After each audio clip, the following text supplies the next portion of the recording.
when they always ask me, do you need a screen, do you need this, I say I need only two things, water and a sound system that works, and I usually get the water. It's true. I don't quite understand why that's the case. Why is there such sound system problems all over America in universities? You don't know what it is? And why that's so funny for some of you. Stop it. Well, I want to begin with some questions. How do we perceive social reality? I thought I'd start with some small questions here. This microphone really is working? There. It's got a range of about a half a centimeter, so you've got to really treat it like an ice cream cone. Okay. How do we perceive social reality? What is objectivity? And in this age of empire, how do we arrive at the truth?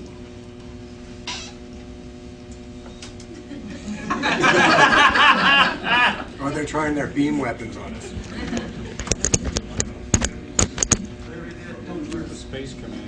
It's okay. It's okay. Just to get the hum out of it, and that would be great. Can't go that. This is a sound system that's older. It's older than Franklin Roosevelt.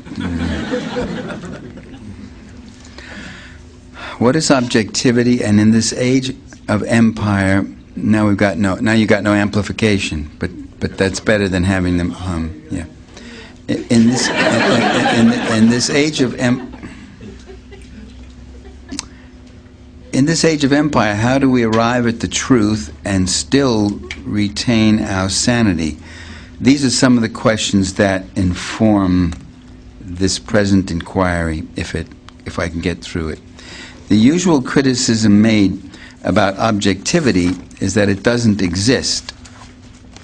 We're not just passive receptors sponging up images and information.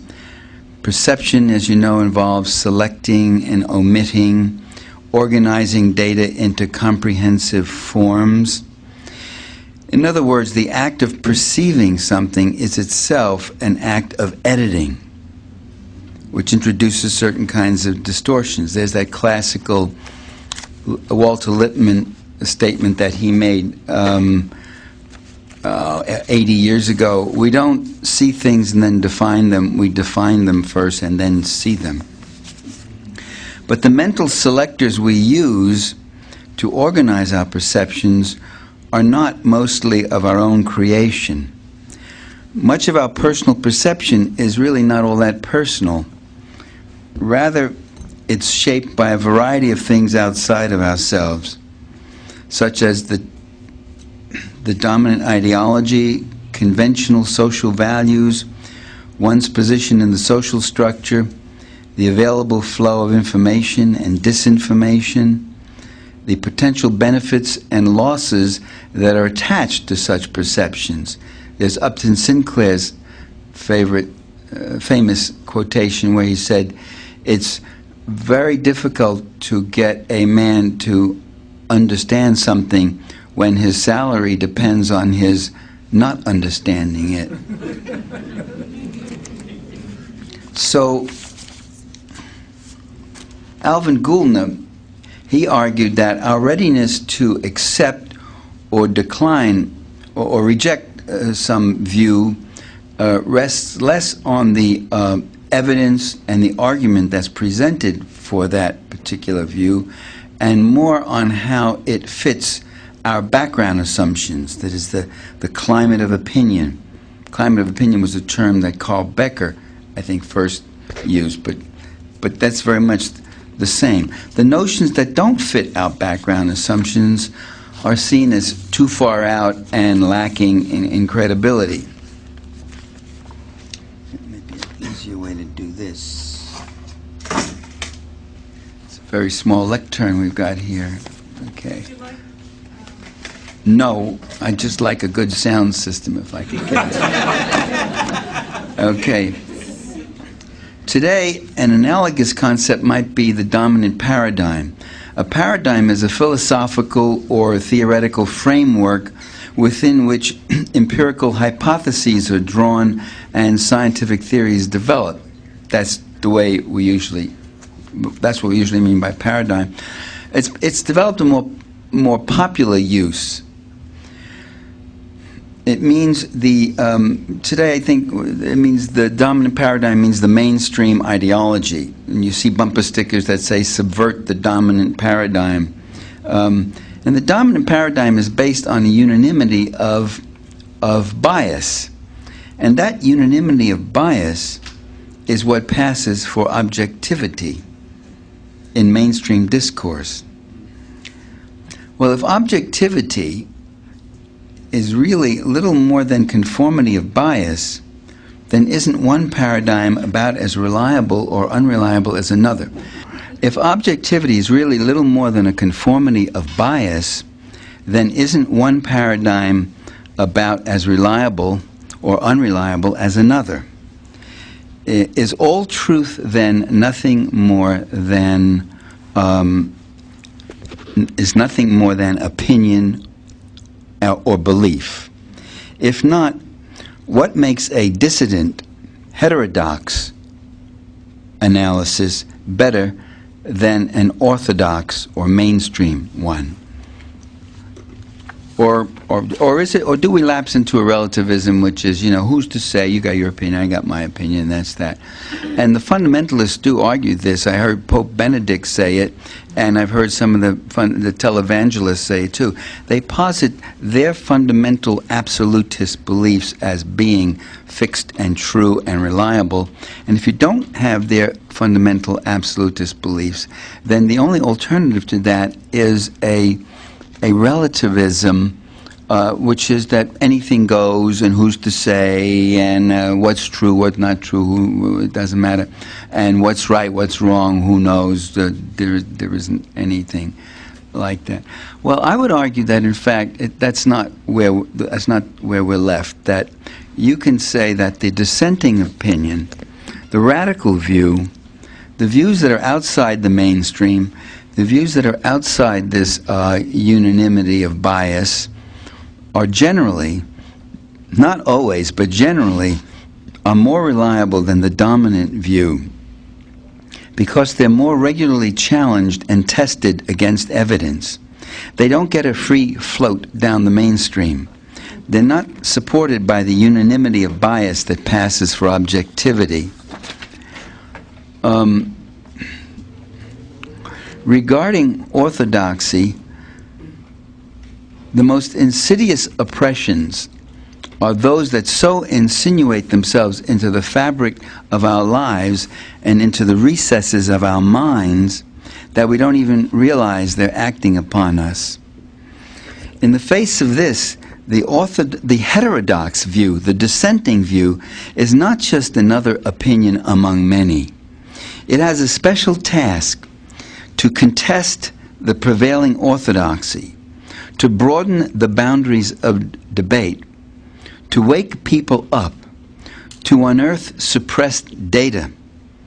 The function of orthodox opinion is just the opposite, to keep the parameters of discourse as narrow as possible. Just listen to a presidential press conference, for instance.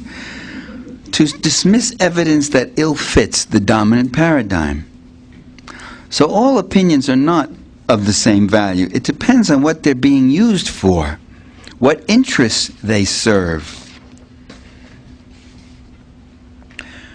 We've all observed that if something doesn't fit what people believe,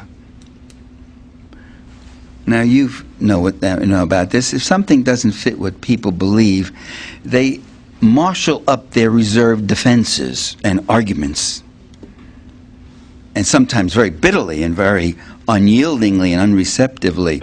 It's called visiting relatives, right? Okay, how many have had this experience? You bring somebody up, no, not that experience, a new one.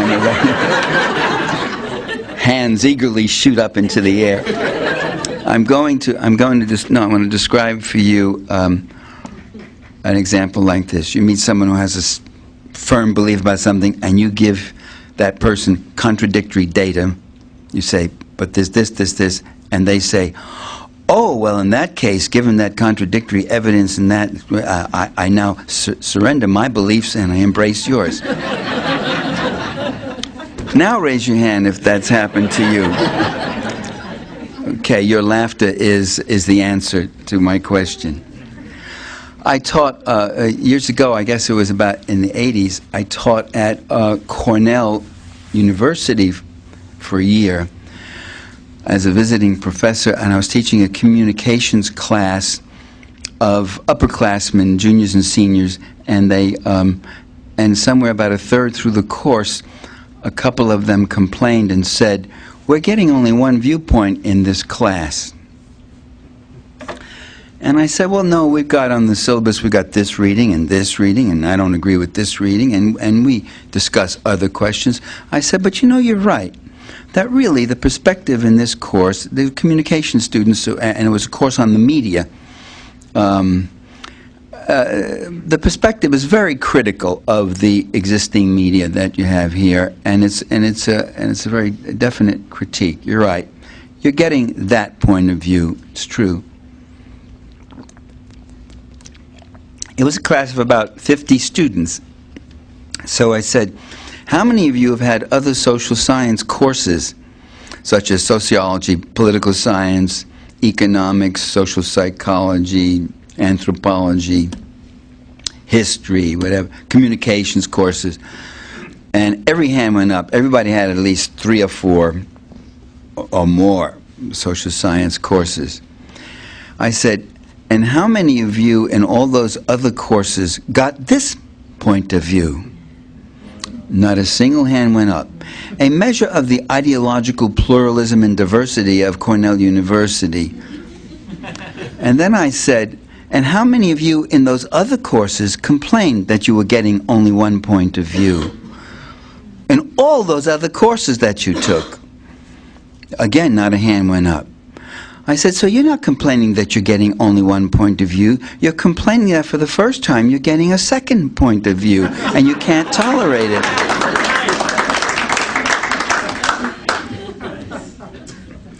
Now, if people cannot challenge the validity of the evidence you present, they have fallback positions. I remember the Moscow intellectuals, back when there was a Soviet Union, back in the 1980s. There was a very interesting article written, of all places, in the National Review, a conservative right-wing magazine, where the author described the Moscow intellectuals as loving Ronald Reagan, Marlboro cigarettes, and the Confederacy during the Civil War. And that, I thought, was a very accurate description, given the ones I met when I was there. They hated socialism. And a friend of mine, she had the same experience. This happened to be, she was in Leningrad with the Soviet intellectuals there. And one guy said to her, he said, the poorest people in your country live better than I do. Now here's a guy who had gone to Moscow University. He spoke fluent English. He had a small but comfortable apartment. He had a wall full with books. He'd never missed a meal in his life, but he was convinced that the poorest in your country, in America, and when I used to hear him talk, their eyes would begin to sparkle. America. And she said, well, that's not true. We have people in our country who sleep in doorways and pick through garbage cans and such. And you know what they said to her? They said, that's all right. You don't have to lie to us anymore. And she said, no, really. And she cited some statistics and was talking about this. She said, what's the fallback, the first fallback position? Where did you get those figures from? She said, from the federal government, Bureau of Labor Statistics, U.S. Census Bureau. It's public knowledge. So their second fallback position, they say, oh, those are just the blacks. The blacks, they're lazy and stupid, and so, yeah, they're poor, yeah. That's a rhetorical fallback position. I've given that a technical term, descriptive term, and I forgot what I did. Oh yes, racism. I call that racism. So it so happened that she had a copy of Mother Jones with her, and there was a special photo feature in that issue of the poor of Appalachia. 30 years after Kennedy's war on poverty in Appalachia, these people were as poor as ever, and there were pictures of their destitution. And so she brought this out. She said, look, Appalachia, they're all white, 90, 97, 99%, sort of like Seattle. But and she said, look at this. And they looked at the pictures, and they had another fallback position, which was what? Oh, so there were a few white people who were poor out in the country, and so they're so unusual they made a whole article with photographs about them. You see? So beliefs are not surrendered. Beliefs are rather are frighteningly impervious to evidence sometimes. The Soviet intellectuals believed America was a capitalist paradise. They knew, by the way, when I spoke to the ones I spoke to in Moscow, they knew so much more about America than I did.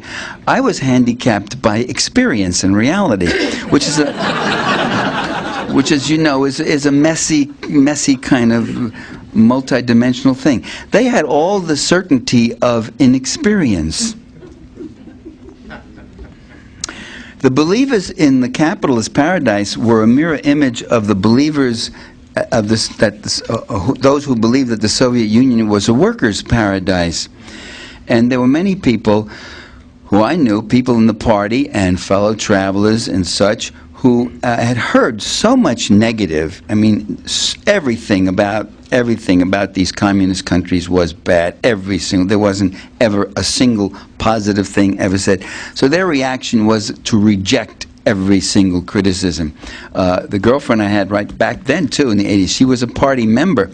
And I remember I would raise questions, you see, not from a position of hostility, but from a position of, I'd like this system to work a lot better and be more viable, and said, look, there are real problems here. And we would end up in really banging heads together. It was just impossible to have a rational discussion and introduce things. I can think of another lady I know who, now that was in New York. I lived in, it doesn't matter. This was another friend of mine, red diaper, a third-generation Communist Party, and she says to me, now this was a woman in her late 40s, an experienced woman, and she says, there's no prostitution in the Soviet Union. I said, Esther, what are you talking about? So this is a country of 340 million people, wars, scarcities, all the imperfections of human beings, and self-serving exploitations and motives. Are you telling me in this whole country there's no prostitution? She says there's no prostitution. A year later, I headed a delegation to the Soviet Union made up of economists and political scientists, and I remember our guide in Moscow, she said, again, she was a woman about late 40s, early 50s, she said, there is no prostitution in my country. You see, now we're trying to explore the nature of belief here. How do people believe? And I said to her, I said, there may not be any prostitution in your country, but there sure is a hell of a lot of it in our hotel right here downstairs. And you know what she said without missing a beat? God damn it. No, she didn't say that. I just said it. That's okay. It's okay. Sit down. Without missing a beat, she said, yes, well, I want you to know all those girls have full-time jobs during the day.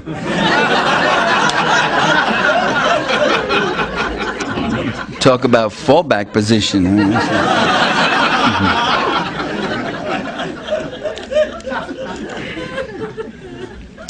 So people, if you're engaged in political discourse and political struggle, as I am all the time, in political communication, you realize that you're not doing politics. You're doing religion. It's religion you're dealing with because you're dealing with belief. And it's a rough deal. I mean, it's with good reason that we use words like political dogma and sectarian. These are religious terms, you know.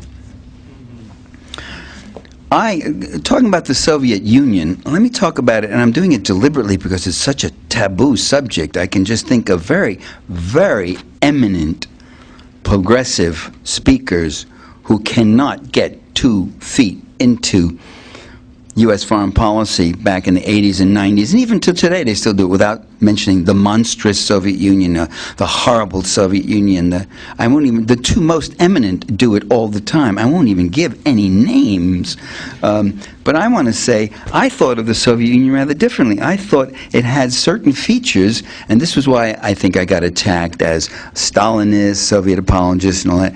I thought the Soviet Union had certain features that were worth emulating.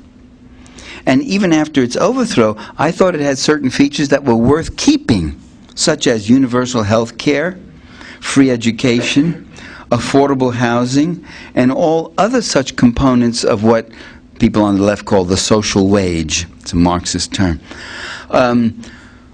Well, all of that's gone now. That's been destroyed at great suffering for the population, especially among pensioners and older, more vulnerable people, and among younger people, and among women. Professional women who have to turn to prostitution, the fastest growing profession in the former Soviet Union. All the public capital has been stolen by private swindlers and speculators. Stephen Cohn, very good Sovietologist, wrote that very fine biography on Bukharin, one of the old Bolsheviks who was purged, you know. He says today, he said, that country, Russia today, is living off the corpse of the Soviet capital, of what was once there, and it's doomed. Well, I advocated at that time, and I still do now to historians, that what we should do is look at the Soviet Union, to use another social science term, with, what is the term? Object differential appraisal. That you look at it and you think, differential object appraisal. You make a differential object appraisal. You see it not as one monolithic thing, not as a worker's paradise, not as a monstrous hell, but you look at the many different facets and sides, its crimes, its successes, its failures. You know, one thing you can say about communist Russia and communist China is they took hundreds of millions of people, moved from feudal serfdom to a modern society where they had enough to eat and went to school and had literacy. An incredible, hundreds of millions of people, an accomplishment never emulated before or since in human history. And so, can we look at that without sharpening our knives and always having to make your genuflection to the anti-communism? It was and still is forbidden to say anything positive about that system. But apparently, many people in Russia today agree with me.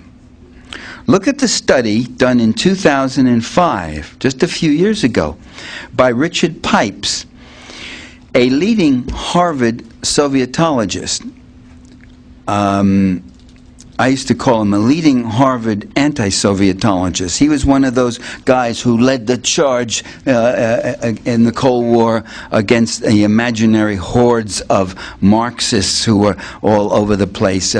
As you know, were taking over America and American academia and all. I don't know what part of Harvard he was teaching in. Well, Pipes did this study in 2005. It was a very exhaustive and extensive opinion research study in Russia, a survey, and he found painfully, uncomfortably, unhappily, he found, I will give him credit, he published, he went public with it. If this study had been done by the White House, it would have been suppressed. We would never have heard of it. He found that in Russia, the great majority are no longer in love with the capitalist paradise. Now that they're living in it, you know, they had a different feeling. Here's the datum that's most salient. 74% regret the demise of the Soviet Union and believe that life was better under communism. Similar results, by the way, similar studies have been done with similar results in other communist countries. I can think offhand of Bulgaria and Poland. Such things are reported in the Western press, have been for the last decade or more, but with no explanation and with relatively little comment. Except in the early years, that was their fallback position, which is, well, these people are all so unhappy because they are used to being taken from cradle to grave and being told what to do and feel, and now they're cut adrift and they don't know how to exercise self-reliance and self-initiative, and so they're unhappy with this system. See, it's just a feeling. That's the fallback position, and it is true. You know, when you get thrown out of your job and your pension disappears and you're kicked out of your rent control apartment, it does do something to your sense of self-reliance. It does. When the orthodox view becomes so entrenched, evidence becomes irrelevant. The demonization of the Serbian people and their democratically elected president, Slobodan Milosevic, I'm giving you the hard cases today, right? No one has ever accused me of shirking or trimming. Some have wished that I would. Some have sidled up to me and advised me to do that. They would tell me that you will reach more people if you say less. You'll have a greater impact if you dilute your punch. Well, the demonization of the Serbs was one of the great propaganda achievements that took in many liberals and progressives also. I wrote a book about that called To Kill a Nation, The Attack on Yugoslavia. Carla Del Ponte, the hanging judge at that kangaroo court put up in the Prague by the NATO powers. They set it up in the Prague to make it look like it's part of the World Court or something. It was the independent tribunal for the former Yugoslavia. She admitted last year that the prosecution in this case had no evidence to support the charge of genocide against Milosevic and the Serbs. And Milosevic was launching his defense, a very effective one. His cross-examination, he was demolishing. There were people getting up on the stand who were admitting that this is all fabricated, that they weren't there, that they didn't know, that they never saw the atrocity, that they were told they had to do this or they would get deported or blah, blah, blah. Things like that were happening. It was amazing. That's why you never heard any of it in the media. And then Milosevic's defense disappeared because he died suddenly. Serbia, in fact, I want to give you just one datum. Serbia is the only republic, not Slovenia, not Montenegro, not Croatia, not Bosnia. Serbia is the only republic that still is multi-ethnic. You have Albanians and Croatians and Bosnians living in Serbia. I can tell you, that's one of the great facts, that's one of the datum that's been dropped down the memory hole. Serbia is the only republic that has not done ethnic cleansing, and yet it's the one that has been charged with ethnic cleansing. And you can get that evidence right from UN reports and right from the mainstream media, actually. Radical publications like the Wall Street Journal, which every so often carries a good story, which you should appreciate, because once Rupert Murdoch buys it, you can use it to line your garbage can after that. Now, I'll give you some other hard ones like that. The stolen election of 2004. I think I put that article, I know I put it on my website, michaelparenti.org. Go take a look at that. People allowed that there was some finagling in Florida in 2000, but in 2004 the media came rushing in to legitimate the election. We couldn't go another 2-3 weeks, a spectacle to the world. No, Bush had won it, despite the enormous theft, great evidence of theft of all kinds in Ohio, Florida, New Mexico, Nevada. My article summarizes remarkable work done by Congressman John Conyers, or writers like Bob Fitrakis, Harvey Wasserman, Steve Freeman, and there was one or two other. Miller. What? Mark Crispin Miller. Mark Crispin Miller, thank you, because I relied on him a lot, and I couldn't remember the name. Yeah. Here's another one, the Soviet intervention in Afghanistan. It wasn't an invasion. The left military government 3 times asked the Soviets in, and they were very reluctant to go in, and then they finally did. And what was that government doing? That government was doing very terrible things like having women go to school, land reform, breaking the feudal tribes, trying to allow for room for a secular society. The Shangri-La image of Tibet before the Chinese crackdown. Try to discuss that. I live in a Tibet country. I've been living in about 15 years. It's called Berkeley, California. And you see what happens there, and the stuff that I got hit with on that one. And by the way, every one of these I have written about and taken a stand on. The findings of the Warren Commission about the JFK assassination, the research on that is just marvelous. From the forensic, the medical, the cover-up research is just incredible, the wealth of research.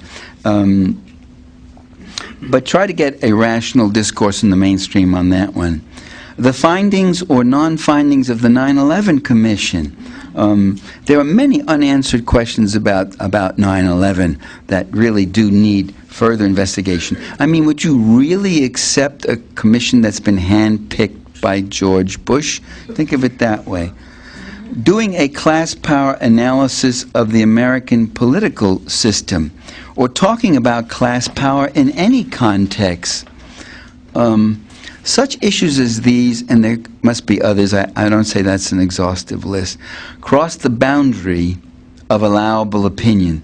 They move into forbidden terrain, and you are just very often denied the opportunity for rational discourse. Through a process of immediate assertion and intensive repetition. Repetition, it just comes. The genocide thing on the Serbs, I remember, there was no evidence.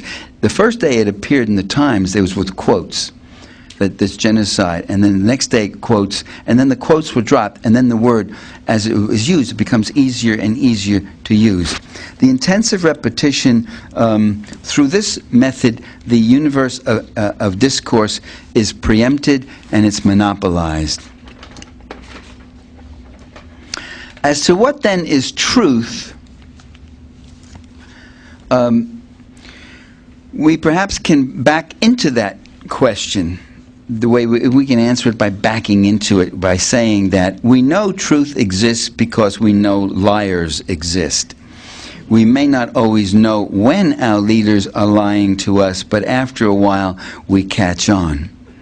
You know the saying, you can't fool all the people all the time, but if you do it once, it's good for 4 years, right? And what if 4 years it was, and then another 4 years we're in it still. What's often missing from public discourse and mainstream political study is the political economic content of something, of the issue. The media are amazing. They can tell you about this, and there were people there, and others were, but they don't tell you what's the issue, what is the conflict about, what's the substance of it, why are all these things going on, what's the goal. You can read American government textbooks of the standard mainstream variety, and you'll read that the U.S. Chamber of Commerce is a voice of the business community. These textbooks will often have a section called Public Interest Groups, and you have the U.S. Chamber of Commerce. And just as the AFL-CIO is for labor, it's always balanced in these books, they're always balanced. What you usually don't get is the politico-economic content of this politico-economic organization known as the U.S. Chamber of Commerce. You don't hear, you don't read that for almost a century, the Chamber opposed laws that legalized labor unions. It opposed collective bargaining.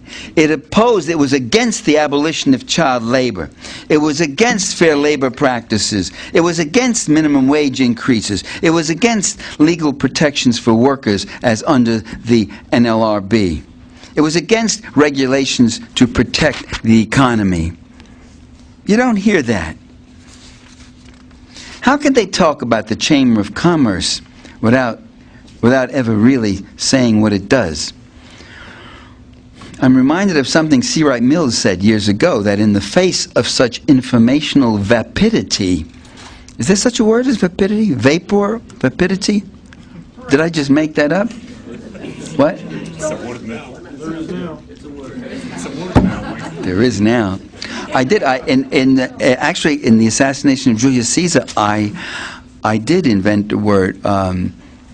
It was about, the Roman aristocracy always has three names: Gaius, Julius, Caesar. Tullius, what his name is, Tiberius, Cicero, whatever. And I call them trinomina. These trinomina. Beautiful word. I've used it again in a later thing too. It'll catch on, you'll see. Say, oh. Okay, what was I saying? Vapidity. C. Wright Mills saying, in the face of such informational vapidity and cover-up, simple facts can have the import of radical acts. And we see that with this administration. We're just bringing forth certain simple facts about certain things. This is treated like an act of radical rebellion, which in effect it is, in its impact it is. Now this slighting of content, this avoiding political economic content, is a common means of maintaining the dominant paradigm. Never go too far into social reality. Never cross any lines beyond permissible opinion. I remember one time in the American Political Science Association, we were having this big debate of the decade or something. It was Philip Green and I against Nelson, Philip Green of Smith College, me, and we were debating Nelson Polsby and Aaron Wildofsky of University of California Political Science, Berkeley. And I remember at one point turning to Wildofsky and saying, how can you teach and write about the American presidency for 35 years without ever once mentioning capitalism? Well, the look on his face, he startled like I was Donald Duck or something. He just was looking, and it occurred to me that this was the first time in those 35 years he had ever been asked that question. So the absence of political economic content is a chronic thing. It's evident in the discussion about empire also. When I was writing that book, The Assassination of Julius Caesar, I have a section on empire in that, but the book is not mostly about imperialism or empire or conquest. It's about the internal politics of the Roman Republic. But when I was writing that book, I was reading a lot about empire, and I discovered something very, very interesting, that most of the literature on empire is kind of favorable toward empire. It's kind of admiring of empire. That, empires are seen as grand accomplishments, as bringing stability where there had been chaos, bringing peace and dominion among these squabbling tribes, You see that in those movies, too, The greatness of Rome. You must remember Rome. And we're all supposed to be sitting there going, Rome, oh, whoa. And those are my ancestors, We even give empires peace names. Pax Romana, Pax Britannica. Empires, but I'll tell you one thing. I'll tell you that later. Empires are also often seen as innocent, unintentional accretions. They arise stochastically. Stochasticism, write it down, stochasticism is the theory that things happen by chance or random, that you can't see consistent patterns in this way. You know, just stuff happens. That's the way it is. I remember in my salad days hearing that the British Empire was put together in a fit of absent-mindedness. That used to be a phrase. Used to hear that. I heard teachers say that to me. British historian Cyril Robinson, I quote him in the Caesar book, he says the same thing about the Roman Empire. Quote, "It was perhaps almost as true of Rome as of Great Britain, that she acquired her world domination in a fit of absence of mind." Yeah, right. More recently, Robinson was writing back in the 1940s, I think. More recently, how about 2003, The Economist, an eminent conservative British publication, very eminent as you know, wrote the following in an unsigned editorial about, in August 2003, about 4 months after the invasion of Iraq by U.S. forces, and this unsigned article was addressing that invasion, and it began like this: "Empires are born in funny ways, and sometimes via the law of unintended consequences by accident." Empires are born by accident. There it is, accident. Well, I'm sorry. Empires are not innocent, absent-minded, accidental, unintentional accretions. They are given force by purpose-driven rulers who consciously have to mobilize vast amounts of men and materials to conquer and plunder far-off places. I mean, the British didn't just happen to find themselves in India, you know.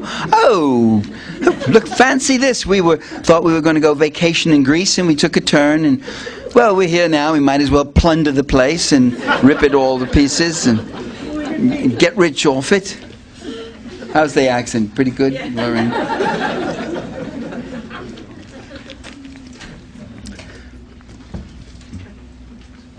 But the term empire was never applied to the United States.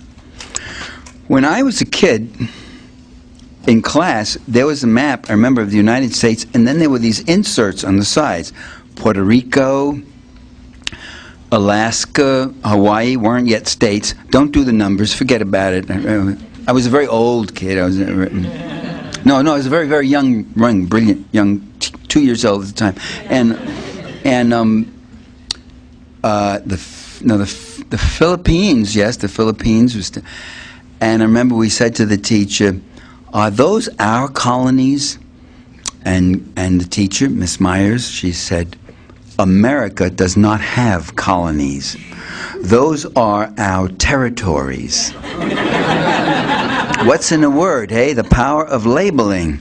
So you didn't talk about, when I wrote my book, Against Empire, in 1995, there were a few people who commented, empire? Come on, Parenti, aren't you going over the top here?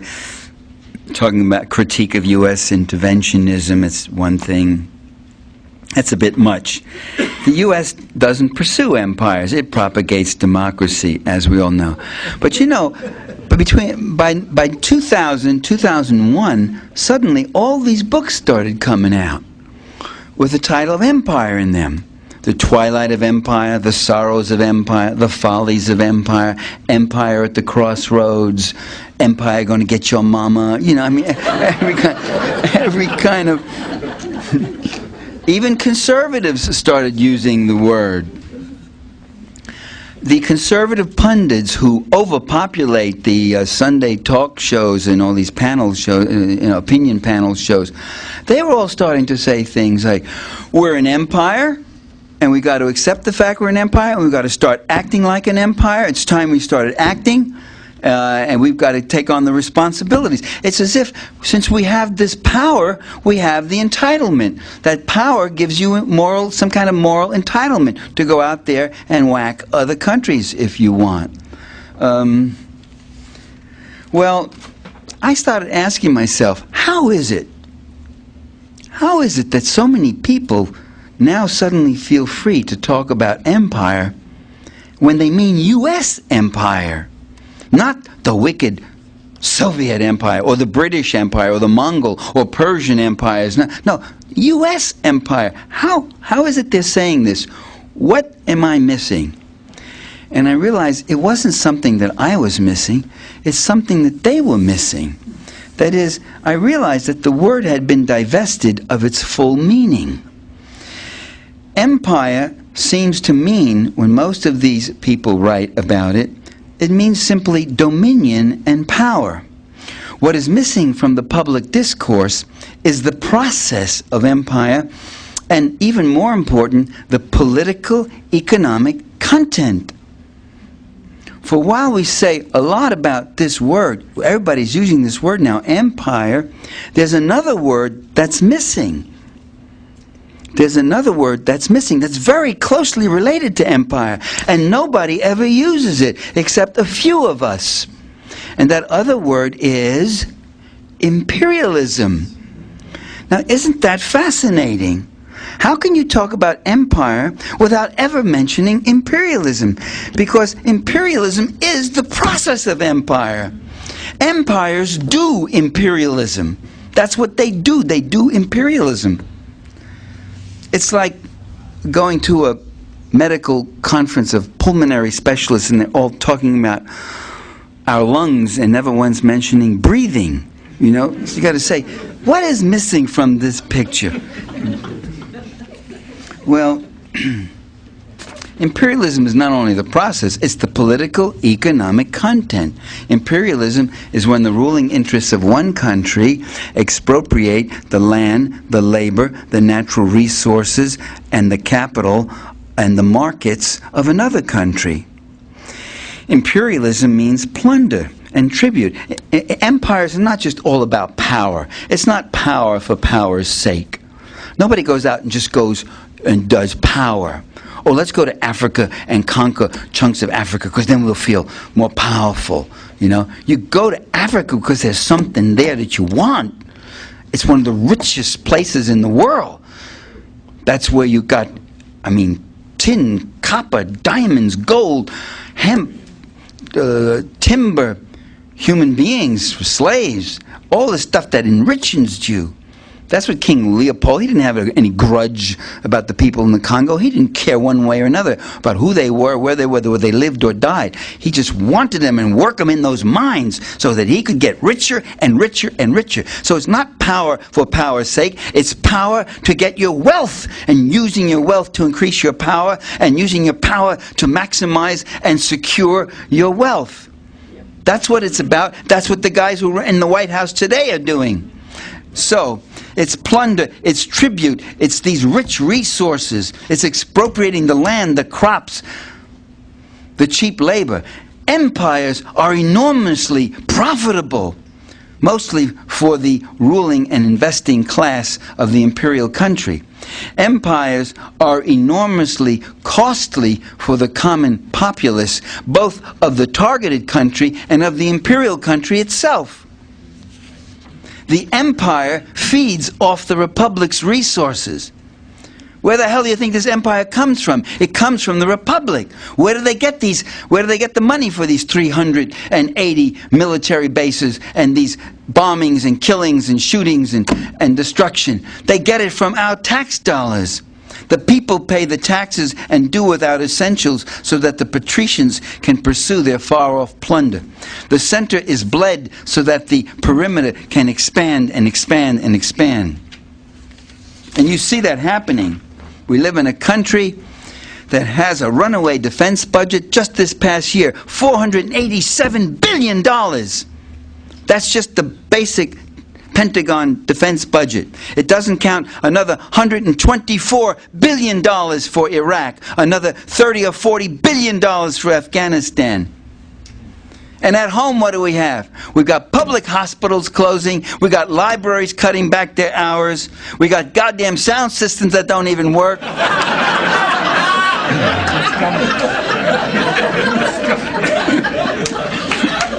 Now you know why I'm angry. We got conservation programs being cut. We got Medicare under siege because we can't afford it. And we can't afford it. Where are we going to get all that money from? I got to work on my George Bush imitation, I know. We got education funding being cut back. What they do in the world, U.S. rulers, they do on purpose. They know what they're doing. Just because they mislead you and confuse you or us doesn't mean that they are necessarily confused. They may say all sorts of misleading things. A political writer, Lawrence McGuire, he sent me his article. I wrote a piece. Maybe I should tell you about this. Am I going too long? You want me to stop now? Other people have spoken. All right. I wrote an article, and you can, it's not on my website, but Common Dreams has it posted. It's called Mystery: How Wealth Creates Poverty in the World. And I pointed out that as U.S. investment has increased over the last half century dramatically in the third world, and U.S. and IMF and World Bank loans have increased in the third world, and U.S. aid to the third world has increased. While all of this has gone on for half a century, during that half a century, poverty has increased. Today, the number of people living in poverty is growing at a faster rate than the world's population. So as wealth accumulates, poverty spreads, because there's a dynamic interrelation between the two. And I said, so here's the mystery. Why is that a mystery? It's such a conundrum. How do we figure this out? Well, there's no mystery, really. Unless you assume that these investors and these aid people and these bankers manipulating this debt are doing all this to help the people in these countries. If you drop that assumption and you say they're doing it to help themselves, then it's a perfectly rational system. They're making tremendous amounts of money. These investments aren't designed to uplift the people, to build up their domestic industries, to give them a viable economy, to make their food supply secure, and those things. These investments are there to get them off the land, to take the wealth out of them, to reduce the price of their labor down to shantytown starvation levels. And so is the aid. The aid, all these countries have to buy it from the U.S., and so with the debt, the loans are sent in, and then they're trapped in the loan, and then they're hit with more money sent to them, and they're forced to do SAPs, it's called SAPs, Structural Adjustment Programs, which means cut back on all your own domestic subsidies and development and all that. So these programs are designed to impoverish these people, and they've been very successful. And the liberal critic comes along and says, this isn't working, because he's smarter. He's so much smarter than all these people who've been doing this all this while. No, he isn't. He's the dumbest one in the room. He always thinks that American foreign policy is so stupid and so confused, and our dealings with these countries are off on a wrong leg and all that. Why? Well, Larry McGuire writes to me, he says, I loved your article, and it answered the question that I posed in mine. And I wish I could just read his piece, because I liked his piece. I wrote him back. But he was trying to understand international finance and what happened in Argentina. And he read three liberal writers. He read Mark Cooper of The Nation. Mark Cooper, who never met a U.S. war he didn't love and support. And he supported the destruction of Yugoslavia, a viable social democracy. He supported the Gulf War. He supports this war in Iraq right now. Mark Weisbrot and Paul Krugman of the New York Times. All three of them writing about Argentina. And McGuire, with feigned innocence, he notes that all three said that Argentina had been a gold mine for international investors and big speculators, a source of huge profits. You remember when Argentina crashed, when the whole economy went into a burnout. It just went down some years ago. This is what we're talking about. The IMF forced Argentina to slash its protective tariffs, privatize its state enterprises, and transfer huge sums from Argentine taxpayers to the pockets of the big-moneyed people and the IMF. Maguire, he notes that Cooper, Weisbrot, and Krugman condemn the crisis in Argentina, that these three say that the IMF, and these are various quotes, created a failed model, the program was an error, a catastrophic failure, a failed experiment, a disaster. But Maguire says, how so? Agreed it was a disaster for the Argentinians and for Argentina. But the free market IMF policies made Wall Street cheer, as Krugman himself said, and it reaped billions for investors. In other words, the policy worked very well for a small group of very wealthy people. Isn't that what the policy was supposed to do? Maguire asks. The IMF has pursued these same policies in many other countries. If an institution does the same thing over and over again with profitable results, why is it a failure? Because it brought hardship to the people of these countries? What's that got to do with getting rich? As Maguire says, I quote him, I would call it a well-crafted policy that must work for the people implementing that policy. Otherwise, why would they continue doing it? What's experimental about it? It's been done. They've been doing it for 40 years. What do you mean? Krugman called it an experimental policy that's gone wrong. We've got to stop it. So why do Cooper, Weisbrot, and Krugman call it a failure? I'm going to tell you why right now.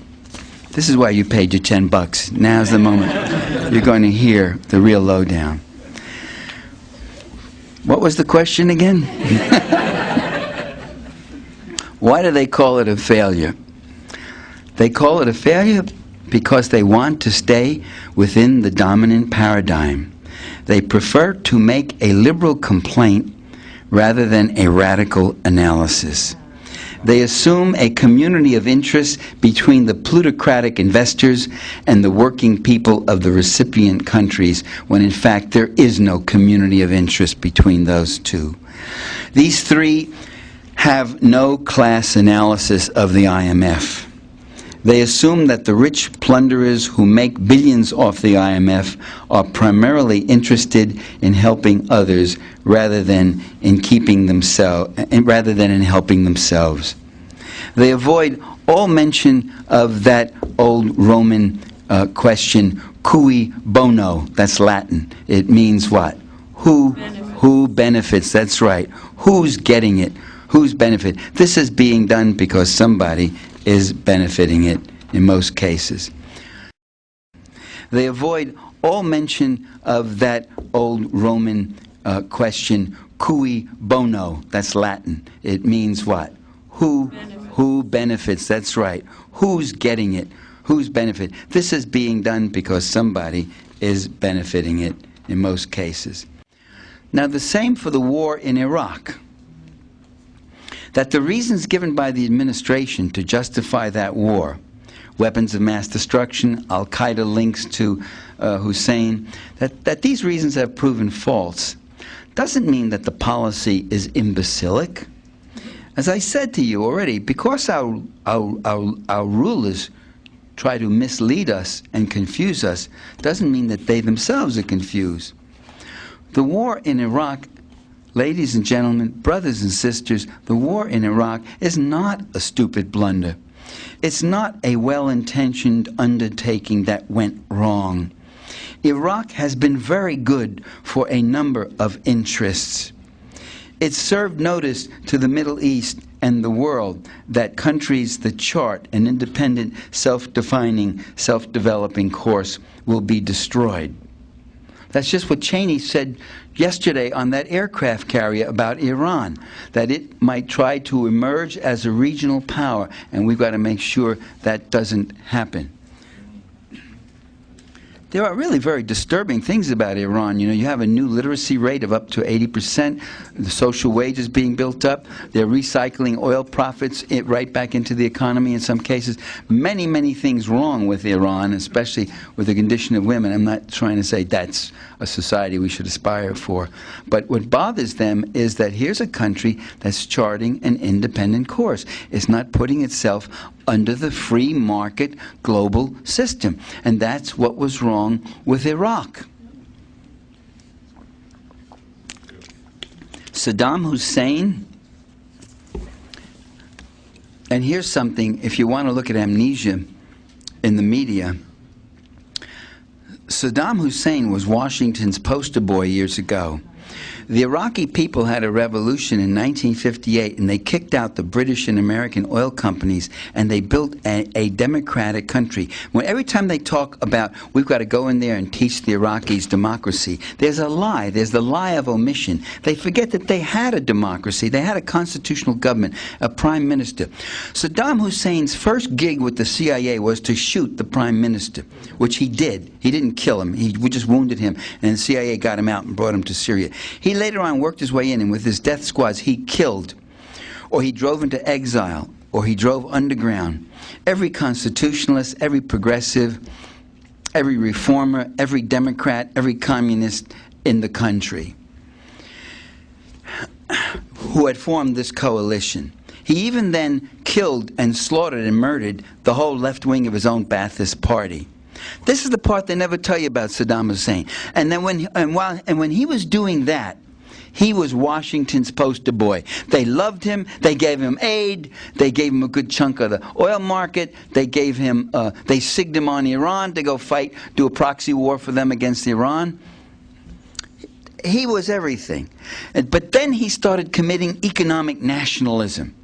He kept the economy state-owned. He trained cadres of engineers. He did not turn Iraq into a free market client state. He did not open it up to global international investment. He did not say, come on in, boys, it's all yours. The land, the labor, the resources, the oil, everything. It's all yours. Just give me and my brother Jose or Abdul, whatever part of the country it is, the client leader will say, just give me and my brother Pierre a payoff and all that, and we'll take care and keep the people in line for you.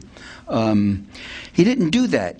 He was a right-winger conservative, but he did keep a lot of these social programs anyway. That didn't fit very well. Iraq was the example. It was a bad example for the Middle East. It was the example, the danger of a good example. We call it that. If every country in the Middle East starts doing that, or in the world, what happens to the empire? What happens to our free market global system of earning billions and billions and billions of dollars off the sweat, labor, and land and resources of these people? So that was accomplished. You see, this war did accomplish something. It took an independent, self-defining, self-developing country and destroyed it. Making the world that much safer for the free market global empire. If you want to know what kind of empire the U.S. has, it's a free market empire. Iraq was good for other people. 100 companies made billions in government contracts. Most of them are getting out now because the situation is becoming so untenable. 113 billion barrels of quality crude. At today's prices, we're talking about $6 or $7 trillion. The biggest resource grab in history. Saddam was granting concessions to Russia, China, Brazil, Italy, Malaysia, France. All those concessions no longer exist. They're gone. It's the U.S. and Great Britain. This last March, the accords they worked out. If and when they want to get all that, they get all that oil out. A lot of it is also to keep the oil off the market, to keep the oil prices up. And that was the fight. The first Gulf War with Daddy Bush, that's what the whole fight was. That Saddam wanted a larger oil quota, and he wasn't getting it. And if he did, that would bring oil prices down. That's not my conspiracy theory. That's not my lefty conspiracy theory. That was right in the goddamn New York Times business page. It just said, Iraqi oil might threaten price floors, blah, blah, blah. Oil concessions were taken away from these other countries. Okay. The Iraq War also allowed the U.S. to impose, the White House to impose record increases in the defense budget by 30, 40%, depending on how you calculate that defense budget. Iraq had switched from dollars to euros as its reserved currency, that is the currency that any other country will take. It's your backup currency. Not anymore. That was a danger. That was a real danger to U.S. creditors and speculators and international dollar finance, which it's back on the dollar. One of the first things that happened is Iraq has switched back from euros to dollars. Iraq supported Palestinian liberation. Not anymore. Iraq had an entirely state-owned economy. Not anymore. Everything has been privatized or destroyed, one way or the other. Iraq was prosperous and of some influence in the Middle East. Not anymore. Iraq today is a total basket case. It's a disaster. It's worse than Haiti. It may never recover, not for the next foreseeable 1 or 2 or 3 generations. I don't know. It's just terrible what's happened. Iraq, all right. That's it. Now, this is not U.S. ignorance or confusion at work. This is not good intentions gone awry. It is deliberate, conscious reactionism and imperialism. Bush and Cheney knew what they wanted to do, and they have done it for the most part. It's true they did miscalculate. It's true they thought the insurgency would be minor, that people would, they may have even convinced themselves that people were going to throw flowers out and greet them and all that. It's true they got a politically costly war that they didn't expect to have. But that doesn't mean they didn't accomplish anything. They've accomplished quite a bit from their perspective. And the empire can lose the war, that is, go home after it's destroyed the country. That's what happened in Vietnam. I don't think they lost the war in Vietnam. Vietnam never really recovered. It now has to take a capital road. I was in Vietnam 2 years ago, and they're telling me that the third generation is suffering from more birth deformities than ever as the recessive genes combine from all the Agent Orange that went in there, and you can see. I've seen photographs of monster births that you don't ever want to see. You just don't ever want to see, and these kids are alive too. And so I'm almost done. This brings us to another question about how to think about how we think. Do those who put forth the lies of empire believe what they tell us? Sometimes yes, sometimes no. You know, that an opinion serves my self-interest doesn't mean that I embrace it hypocritically. It might mean, because it so well serves my self-interest, that what? I embrace it all the more eagerly and sincerely. I believe it. Might be doublethink.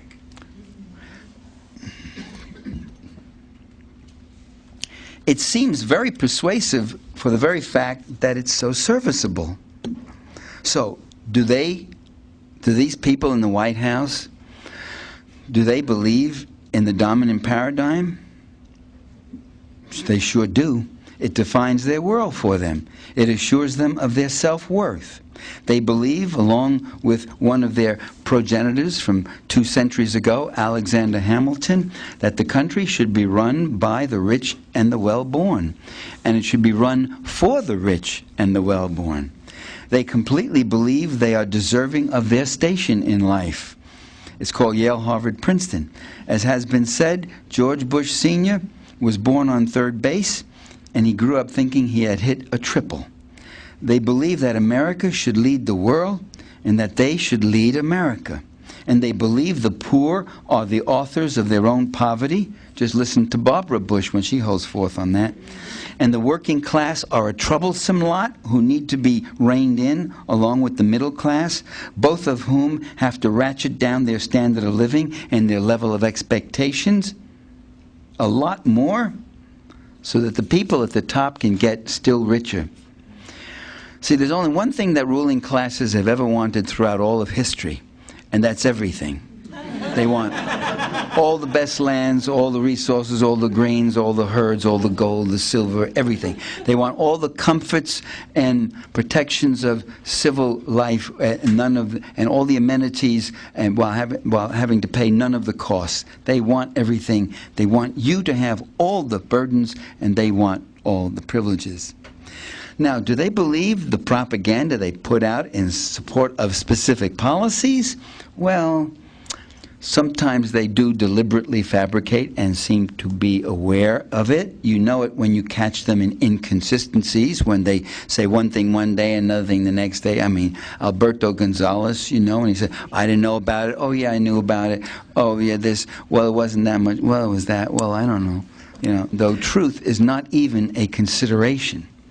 It's more like the advertising world. Advertisers don't strive to create truths. They strive to create a sale. The prime consideration is selling a product, not the truth. The question you ask is, will it sell? That's the truth. If it sells, then it's, quote, true, in heavy quote marks. Is the message effective? Is it getting across? If it works, then it's true, and we'll go with it. If it doesn't, then it's discarded. The approach is purely instrumental. Truth is a purely instrumental thing. Does it serve our ends or not? I'll give you a recent example of that. The recent propaganda line of, you people want to cut and run, but we want to stay the course. We're going to stay the course. Do you know that the Bush team has dropped that phrase, stay the course, because they found out that the public didn't like it. It sounded like we're going to be there forever. And people are asking, what's your plan? What's your game? What's your exit plan? You know? And so they dropped stay the course. Now, was it true? Were they being sincere when they said stay the course? Are they being sincere now when they dropped it? You go figure.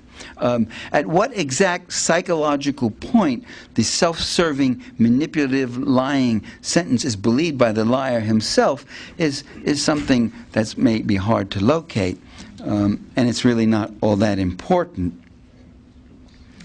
Do they believe in their own virtue? Yes, of course. All people, all parties, all national leaders, all movements believe in their own virtue. But even more so, more than anything else in the world, more than truth, more than if this is a real question in their mind or not, more than all of that, with the utmost ferocity and dedication and determination, they believe in protecting and advancing their own interests. That's what they believe in. If you want to know what they believe in, that's what they believe in. If you want to know what their religion is, it's not Jesus Christ, it's that, what I just said. It's Jesus' wallet. But there is, let me finish by saying, there is room for hope, brothers and sisters.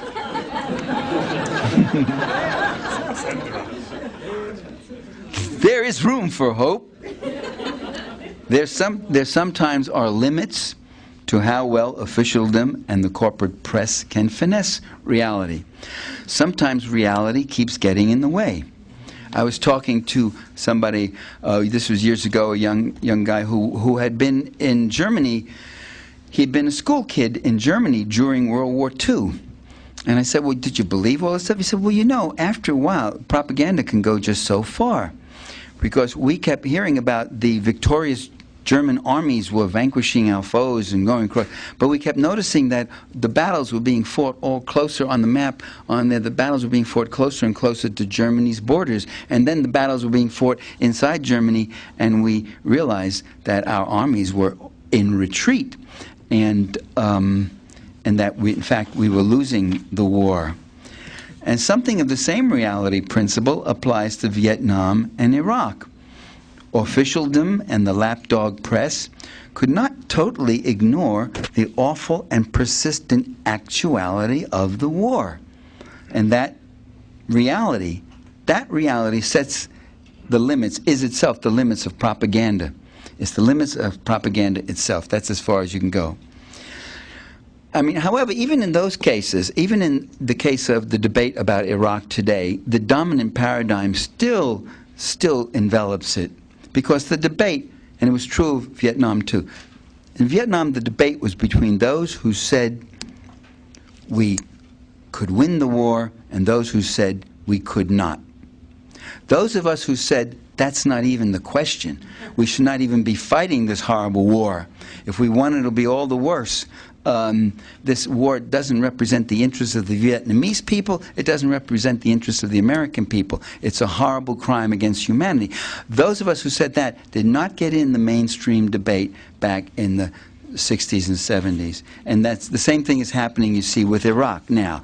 This thing's gone wrong. It's a failed policy. Now, let's get the hell out and blah, blah, blah. The implication is if it had gone better, if we'd killed more people at the right time, it'd be perfectly all right to be there. So keep in mind one thing, that indoctrination into the dominant paradigm does not operate with perfect effect. If it worked with perfect effect, you would not be able to understand what I was saying now. I would not be able to say what I'm saying now. I would be saying something else. This would be a Republican National Committee meeting or something. In the face of all monopolistic ideological manipulation, people still develop a skepticism toward the official ideology. Reality is a problem for the ruling class. Remember that. Reality is a problem for them. Reality is not a problem for us. They are the ones who have to finesse reality and misrepresent reality. Reality is radical. Just remember that. When we say that there's terrible environmental devastation, that's not something we are conjuring up out of our radical ideology. That's reality, you see. When we say poverty is growing faster than the world's population, that's reality. That's not some argument we're making, you see. When we're saying that wages are flat and the top fraction of 1% is making more money than they ever did before, and they've got these immense multi-billion-dollar tax cuts, that's not something we imagined. That's reality. And they have got to deal and explain that. When we say that Social Security has been the most successful human service program that this country's ever produced, the most successful anti-poverty program, as inadequate and insufficient as it is, and it's a three-pronged program, remember, it's not just pensions, it's also disability insurance, and it's also survivor's insurance. That's reality.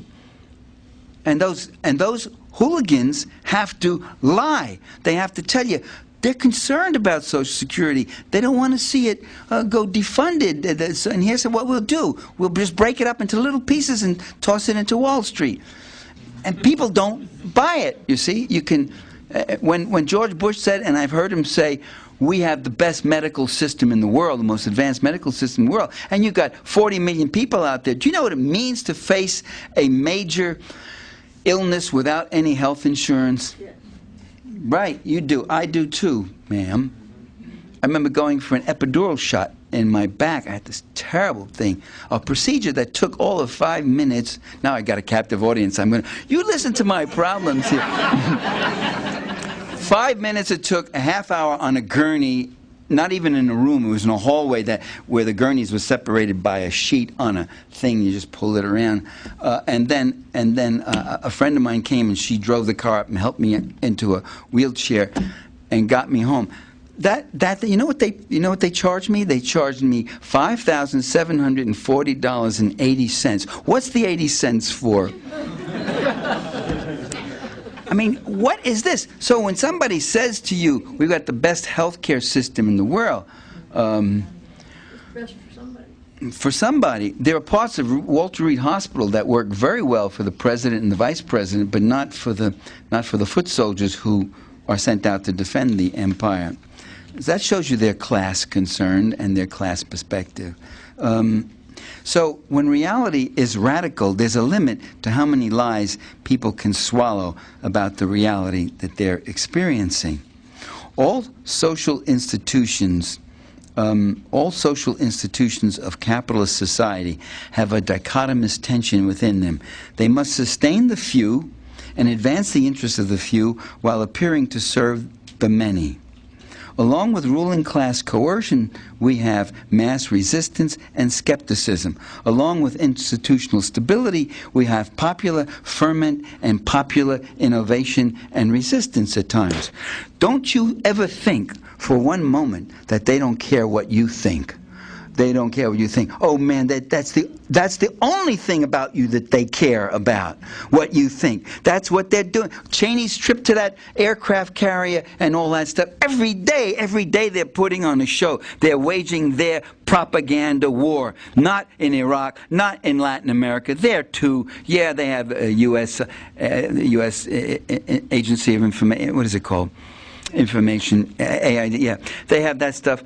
But the country, the place they target most with all their propaganda, most of the things they do are directed to the American public because the empire feeds off that republic. So they lie and they conjure false issues to distract or flatter or frighten the people, or in some other way to win over and immobilize the public. Or sometimes when they have no choice, they have to actually make real concessions to democratic demands. Years ago, the American philosopher William James observed how custom and culture can operate as a sedative, while novelty and dissidence are rejected as an irritant. Yet I would argue that after a while, sedatives can become suffocating and irritants can enliven. People sometimes hunger for the discomforting perspective that gives them a more meaningful explanation. By being aware of this, we have a better chance of moving against the tide, a better chance of resisting the deadening hand of fundamentalist free market plutocracy, a better chance of exposing the dominant paradigm for the sinister, suffocating, dirty little box that it is. Thank you, brothers and sisters.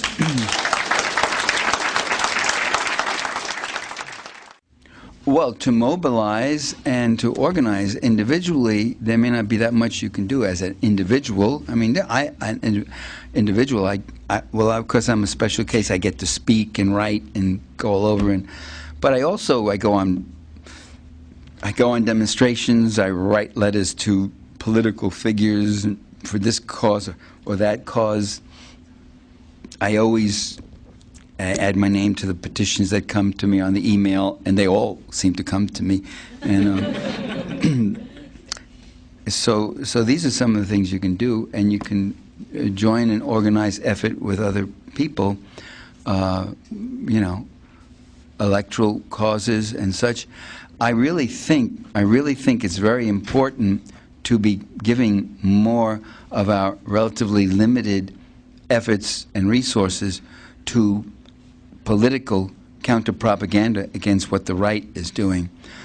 It turns out that people on the left give more money to political things than people on the right. Now that's news. But they give money to good causes. They're good. I do, to save the whales, solar cookeries for women in Africa, Meals on Wheels for the poor in my community. I can go on with about 10, 15 of these things that I write checks. I pledge myself to write checks for.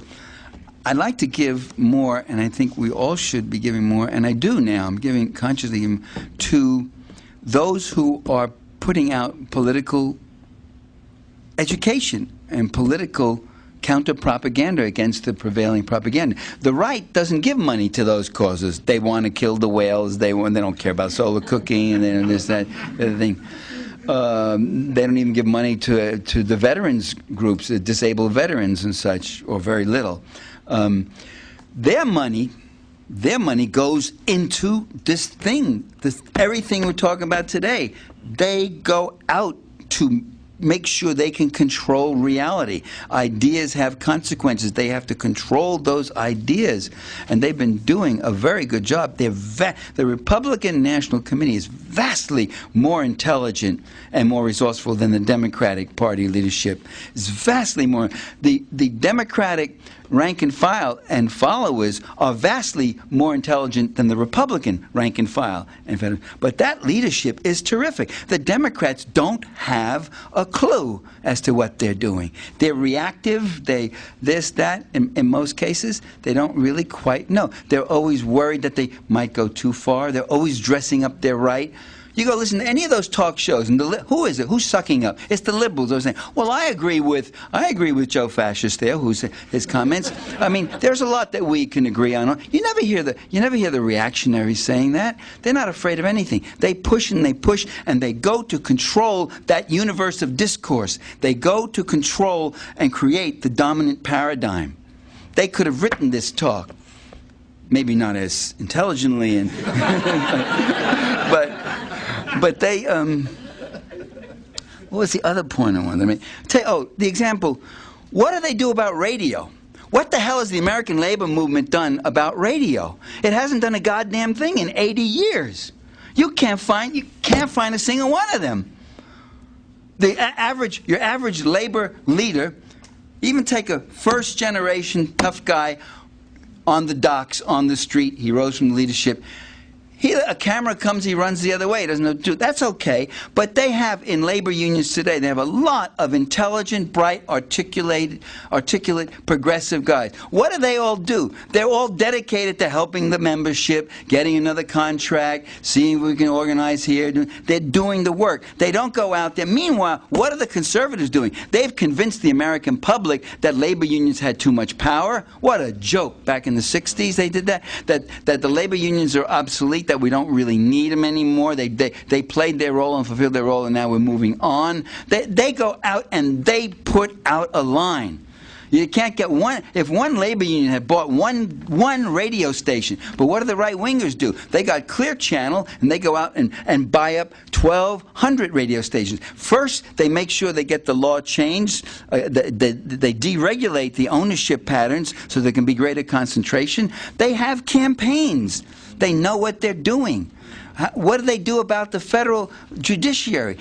I'll tell you what they did over the last 25, 30 years. They've taken it over. They consciously went out there. Ronald Reagan and his boys, who everybody kept saying, he's so stupid, he's so stupid. And the liberals are never happier than when they're rocking on the heels and talking about how the guys who are giving it to them up one side, down the other, are stupid. They don't even know what they're doing. He knew what he was doing. They went out there. They went to the law schools. They found these young reactionaries in their 30s and 40s and appointed no more judges being appointed when they're 60 and 70. They appointed them in their 30s and 40s so they'd be on that bench for the next half century.